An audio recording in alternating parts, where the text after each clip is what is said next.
मैं डॉक्टर रेखा जोशी लेकिन संस्कृत क्लासेस में आपका हार्दिक अभिनंदन करती हूँ। अभी हम भारतीय पंचांग के हिसाब पंचांग पढ़ने के तरीके से के लिए हम लोग चांद्रमास सीख रहे थे और चांद्रमास में जो 12 महीने थे उनकी गणना करी थी। इसमें से हम लोग 6 मास की तो हम कर चुके, चैत्र, वैशाख, ज्येष्ठ, आषाढ़, श्रावण और भाद्र तक हमने कर लिया था। उसके आगे जो 12 करने हैं तो 7 से आज शुरू करेंगे। तो ये भारतीय पंचांग में चांद्रमास गणना पार्ट 2 है ना।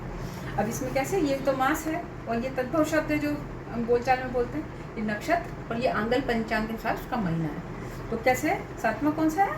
अश्विन। अश्विन को असोज कहते हैं बोलचाल भाषा। अश्वनी नक्षत्र से बना है अश्विन और ये कब आता है? सितंबर से अक्टूबर के बीच में। इससे 8वां कार्तिक। कार्तिक को कार्तिक बोल देते हैं और वो कृतिका नक्षत्र से होता है।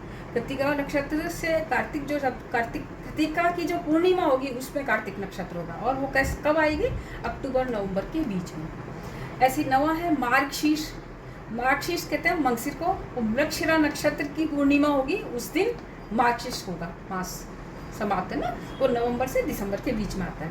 और पोष 10वां महीना, उसको पोष बोल देते हैं, कोई पूष भी बोल देता है ना। वो पुष्य नक्षत्र से पोष बनता है और वो पोष जो नक्षत्र जो पौष मास है वो दिसंबर से जनवरी के बीच में आता है। इस तरह 11वां है माघ।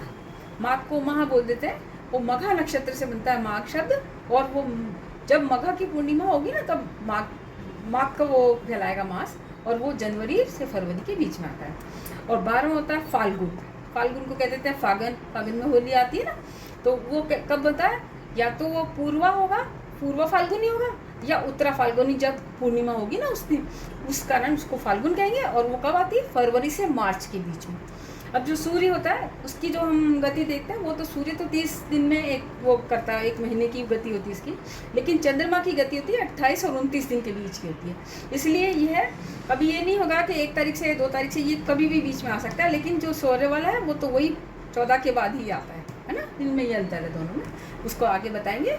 इसमें 2 पक्ष भी होते हैं, शुक्ल पक्ष और कृष्ण पक्ष। उसकी अगले उसमें आपको चर्चा करेंगे। आज के लिए इतना काफ़ी। नमस्कार।